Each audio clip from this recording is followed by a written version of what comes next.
Mga kababayan, ngayong araw po ng Martes, January 30 na po, 2026, mas tumaas pa po ang tsansa na maging isang ganap na bagyo o tropical depression ang low pressure area na ating namomonitor na magsisimula pong mabuo sa may silangang bahagi po ng Visayas. Ngayon naalamin natin yung mga lugar o direksyon po nito, no? At kasama rin ngayong araw po ng Martes ang tatlong weather system na patuloy po nakakaapekto sa malaking bahagi po ng Luzon, Visayas at Mindanao.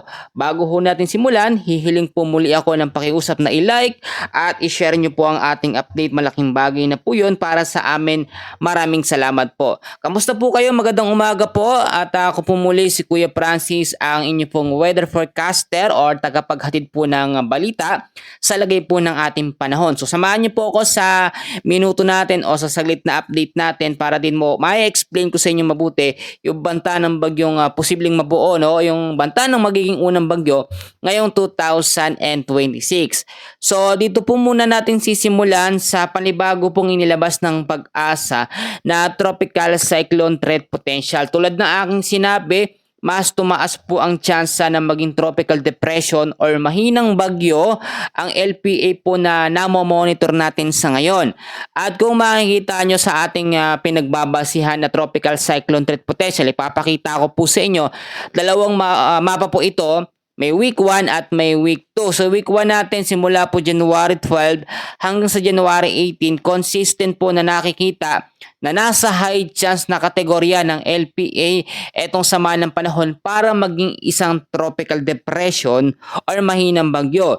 Ang nagiging direksyon naman po nito dito po sa may bandang eastern po ng Mindanao, Eastern Visayas at unti-unting lumalapit sa may bandang Bicol region at North Luzon. Pagitan niya ng January 12 hanggang January 18. So kinakailangan i-monitor natin yan dahil nung mga nakaraan nasa low at medium chance lamang yan na maging isang bagyo. Ngayon nasa high chance na. Tulad na aking sinasabi, naka-apekto dyan ang iba't ibang weather system tulad ng easterlies. Sa week 2 naman natin, kung mapapansin ho ninyo, magsisimula sa January 19 hanggang sa January 25, may pagbabago o nag-record ng kaunti ang banta ng low pressure area na magiging isang bagyo din, no? Dahil nasa high chance siya na kategorya, dito niya o tinutumbok naman po niya ang Bicol region at North Luzon. Kung makikita nyo sa ating pinakamapa, consistent po siya sa pagiging high chance na maging tropical depression. Kaya naman ito ay patuloy nating minomonitor dahil banta po ito sa posibleng magiging unang bagyo ngayong taon po ng 2026. Ngayon po ay babalikan natin yan. Alamin po muna natin yung tinatawag natin na forecast weather condition, kasama rin po ang tatlong weather system na patuloy pong nakakaapekto sa malaking bahagi po ng Luzon, Visayas at Mindanao. So ngayon ho ay ipapakita ko po muna sa inyo yung pinakamapa natin, no? At ito meron kasi tayo ngayon na tinatawag na low pressure area na namo-monitor. Kung makikita nyo po sa ating pinakamapa, ito yung sinasabi ko po sa inyo na low pressure area na manggagaling po sa may silangan po ng Mindanao at silangan po ng Visayas.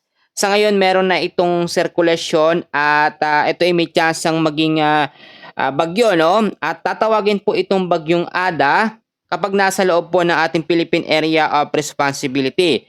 Bagamat sa ngayon, wala pa naman ito sa loob ng ating PAR o Philippine Area of Responsibility, pero by next week, mas mataas ang tsansa nitong nasa loob na ng ating PAR at maging isang mahinang bagyo o tropical depression. Bukod dyan sa LPA na yan, kasama rin po ang tatlong weather system na nakakaapekto sa Luzon, Visayas at Mindanao. So forecast weather condition natin, apektado pa rin po, no, ngayong araw po ng Martes ang lugar po ng Cagayan, Isabela, ang Aurora at Quezon ng shoreline. So ang lagay ng panahon dyan magiging maulap pa rin po. Umaga pa lamang, mataas na ang chance, lalo po sa hapon, may mga scattered rains and isolated thunderstorms. So ang shoreline may possible na impact sa mga lugar na binanggit ko ho, pagbabaha sa mababang lugar at landslide po sa mga landslide prone area. Kung mapapansin nyo sa ating pinakamapa, ito pa rin yung shoreline. Kung nakikita nyo po yung kulay asul na yan, na merong mga pula-pula. Yan po yung shear line o yung kompol ng kaulapan na nabubuo dahil po sa salubungan ng malamig at mainit na hangin. Samantalang bukod po sa shear line, meron pa rin tayong apektadong lugar dito po sa Cordillera Administrative Region.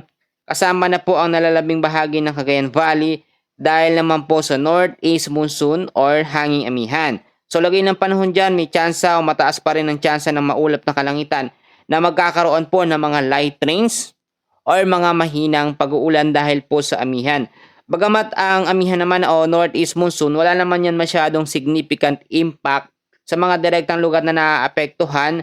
Pero kapag ito po ay sinabayan ng high pressure ng hangin na nanggagaling sa hilaga at kapag sinabayan din ng shear line, nagkakaroon ng epekto ang northeast monsoon or hangin amihan sa mga lugar na kanyang naaapektuhan. More on, mas malamig din na hangin ang mararanasan sa mga lugar na direktang dinadaanan po ng northeast monsoon. Dito naman po tayo sa may Camarines sa norte, Camarines Sur at sa may Catanduanes. Lagay po ng panahon dyan, maulap na kalangitan, umaga pa lamang po, may tsansa na maulap na kalangitan na meron pong kalat-kalat na pag-ulan, pagkulog at pagkidlat dahil po sa easterlies or yung mainit or maalinsangang hangin na nanggagaling po sa may karagatang Pasipiko. So may tsansa na magkaroon po ng mga landslide sa mga landslide prone area at flash flood sa mga low-lying areas kapag ka nagkaroon po ng moderate to heavy rains anumang oras. Sa may Ilocos Norte, Ilocos Sur region po, no? I mean Ilocos region, the rest po ng Central Luzon, lagay po ng panahon dyan o weather condition, partly cloudy pa rin po to cloudy skies with isolated light rains dahil pa rin po sa amihan o northeast monsoon. So may mga tsansa ng mga pagbabaha sa mababang lugar, low-lying areas pa rin at landslide po sa mga landslide prone area kung sakali magkaroon ng moderate to heavy rains anumang pong oras yan.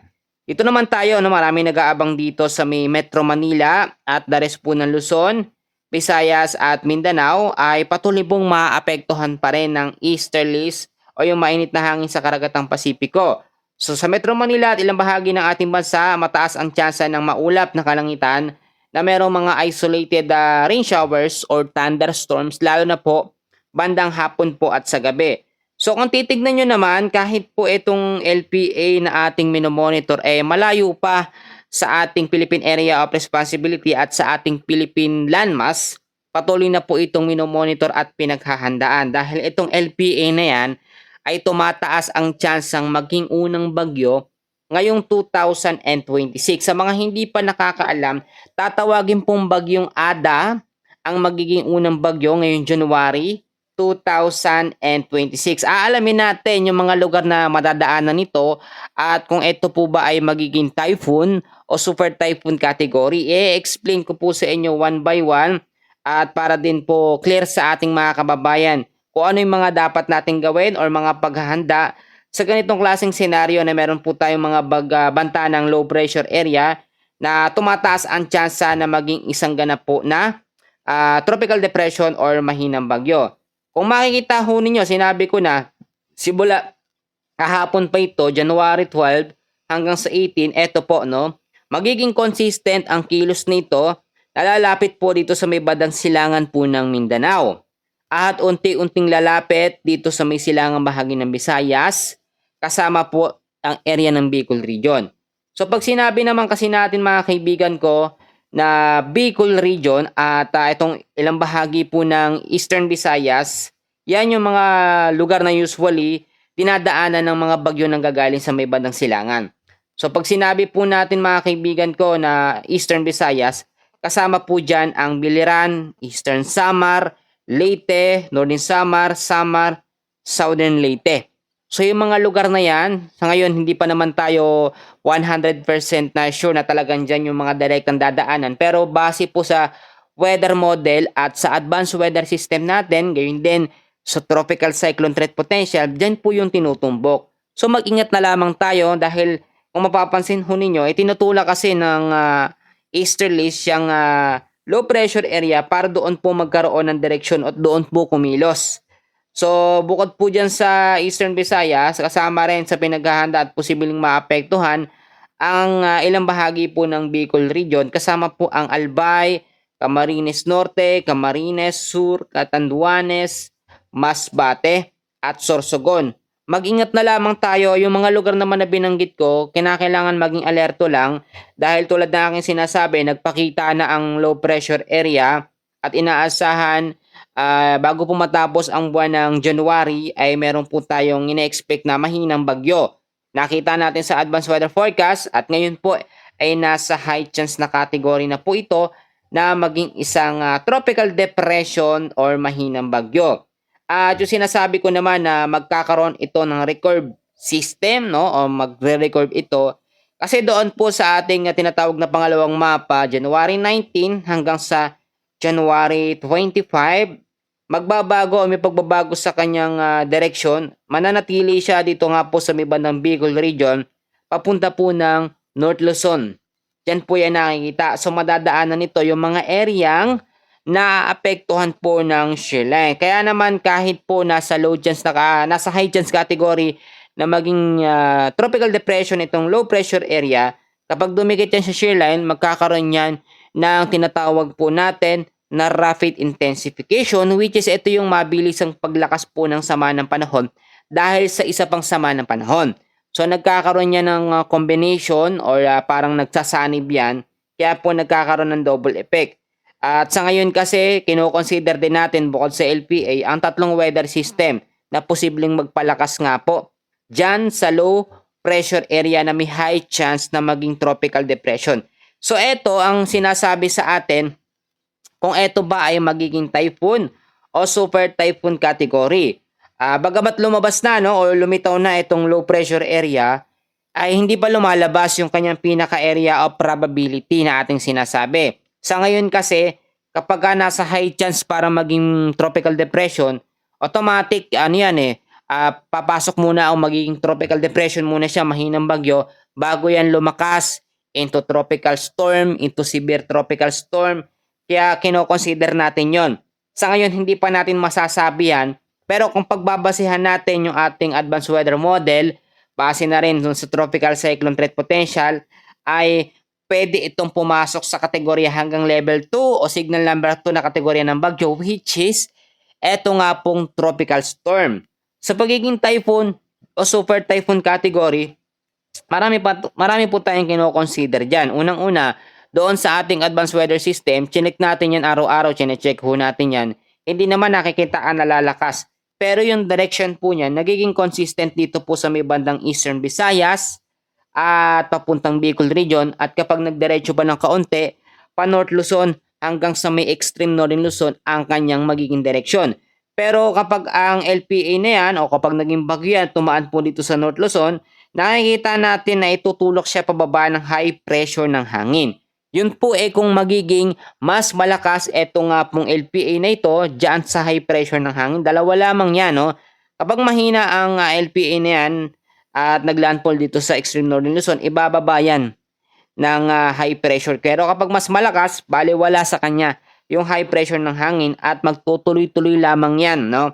So eto, lagi ko sinasabi, araw-araw kong ipinapaalala sa inyo, tulad nito, meron tayong low pressure area at nabuo na siya, meron pa tayong tatlong weather system na minomonitor, kinakailangan lagi po kayong maging updated sa lagay po ng ating panahon. Sa ngayon, hindi pa ito banta para katakutan natin. Pero ito yung banta para tayo ay magsimulang maghanda at maging alerto na. Kapag may ganito, alam na natin ang gagawin. Unang-una, lagi ko sinasabi, kailangan po lagi kayong mag-antabay sa aking mga ina-update. Maaga pa lamang nag-update na tayo at yung ating forecast is talagang kahit i-share nyo po yan sa ating mga kababayan, wala pong problema.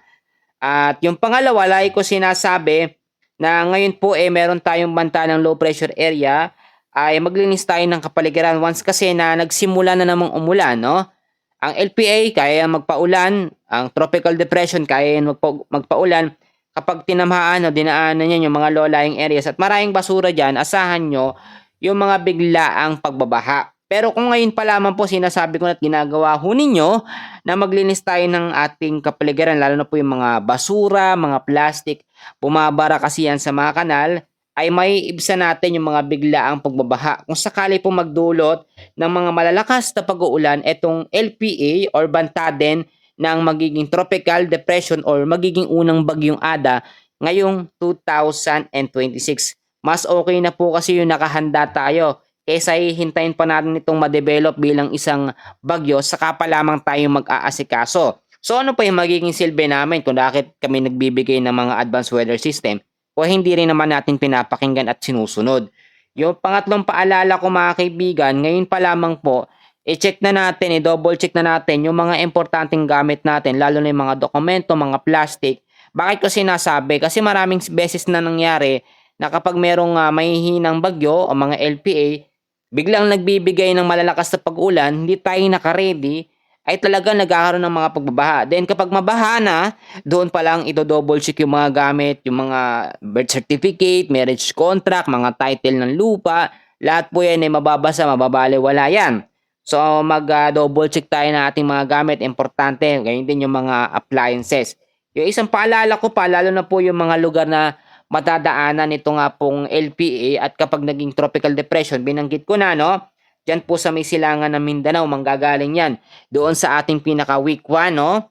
Yung nakikita natin sa dalawang mapa. At Eastern Visayas, Bicol Region at North Luzon, yung mga direktang lugar na posibleng madaanan po o madampian ng kilos po ng low pressure area o banta din po ng tropical depression.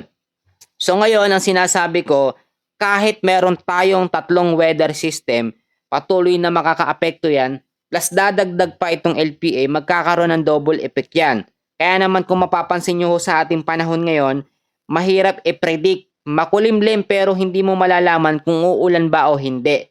Dahil nga yan sa pabago-bagong lagay ng ating panahon. Pero once na magkaroon po ng low pressure area, or LPA o mahinang bagyo, may mga tsansa na mataas talagang magkaroon ng mga pag-uulan. At kapag merong LPA, tropical depression, naglalabas din po tayo ng mga heavy rainfall warning sa mga direct ng lugar po na naapektuhan nito. Yung huling paalala ko, lagi ko sinasabi sa inyo, tulad nito, meron tayong low pressure area, ipanalangin natin yan, i-rebuke natin yan sa pangalan ni Jesus na malusaw po at hindi dumirektang tumama sa ating bansa. Pag sinabi kasi natin na LPA, ito ay parang papunta na sa pagiging bagyo. Lalo na ngayon ay nasa high chance ito. Pero lagi ko sinasabi, may kino-consider tayo dyan. Hanggat hindi pa ito nabubuo bilang tropical depression or mahinang bagyo at wala pa sa ating landmass, may mga chance pa itong magbago, mag-recurve, pwede itong dumiretso at pwede ring malusaw bago tumama sa ating landmass. Marami tayong kino-consider. Pero ang ating tinitignan kasi dito kung paano kumikilos ang easterlies. Bakit sa easterlies tayo nagdedepende? Ang easterlies po kasi ay ang maalinsangan or mainit na hangin na nanggagaling sa karagatang Pasipiko. Yan ang isa sa dahilan kung bakit nagkakaroon ng pressure ng hangin or kung nagkakaroon ng radius o ito pong sirkulasyon. Etong low pressure area ay dahil sa mainit na hangin po ng easterlies. Kapag lumalapit naman yan o habang papalayo yan sa easterlies at papalapit naman sa hangin po ng amihan o northeast monsoon, dyan natin mararamdaman yung unti-unting pagbabago or paghina po ng LPA at kung sakaling maging bagyo ito, tropical depression, hihina po ito ng hihina. May mga senaryo tayong kino-consider. Ito, ulitin ko sa inyo ha, tatlong weather system po. Kaya yung iba, lagi nagtatanong sa akin, Kuya Francis, meron bang bagyo ngayon? May malakas ba na bagyo? Kasi sa mga lugar namin nakakaranas ng pag-uulan. Sa iba naman mainit, maalinsangan ang hangin, iba-iba. At lahat yan ay apektado sa tatlong weather system. Unang-una, ang northeast monsoon na nanggagaling dyan po sa may bandang hilagan ng Luzon. Ang shearline naman, ang kumpol ng kaulapan dahil po sa salubungan ng malamig at mainit na hangin. Ito yung shearline. At ito po ang easterlies, na hanggang sa ngayon po ay nagbibigay pa rin ng sama ng panahon sa mga lugar na kanyang nadadaanan or naapektuhan. Pero wala pa naman tayong banta ng mga local thunderstorms, pero bandang hapon maging alerto at maging handa po tayo dahil ang mga local thunderstorms naman ay nabubuo din dahil sa mainit na hangin dulot po ng easterlies. So bukod dyan, etong LPA, yan din ay paghandaan natin po sa ngayon. Yung ibang mga kababayan natin ang lagi pong sinasabi, Kuya Francis, nakahanda naman kami. Naka-ready naman kami. So papaano ba nagre-ready? Importante merong stock na pagkain sa bahay, no? Tama ho, ano? Importante yung mga bahay natin matitibay, dinoble check natin yung mga pako, yung bubong, wala pong mga tulo kasi makakaabala yan sa atin. Meron ba tayong mga go bags na araw-araw kung pinapaalala, which is meron dapat yung flashlight, meron dapat tubig, no, pagkain, meron pong mga electric charger, no, yung meron tayong mga power bank. Importante ho yan. Kaya naman sabihin ko sa inyo, sa pagkatala ng pag-asa, nasa isang bagyo ngayon tayong January at eto yung magiging unang bagyo. At hindi rin natin masasabi sa ngayon kung ito yung magiging malakas o hindi. Pero ang sigurado, yung kanyang magiging direksyon, Eastern Visayas, Bicol Region, base na rin sa ating tropical cyclone threat potential. So mga kaibigan ko, hanggang dito na lamang po mga kababayan. At kamusta ho kayo sa mga nakaabot hanggang dito? Pa-comment naman po ng inyong pangalan at kung taga saan po kayo. Ako po lubos talaga nagpapasalamat sa inyong araw-araw na pagsuporta. Hindi po kayo nagsasawa at hindi rin po ako nagsasawa. Mahal na mahal ko po kayo at ito po ay talagang ginagawa natin with heart, no? Para ho makapagbahagi ng lagay ng panahon. Talaga binibigyan natin ng effort. Minsan, no, meron tayong mga educational words na sinasabi, meron tayong mga Bible verse. Maraming salamat at God bless po sa inyong lahat.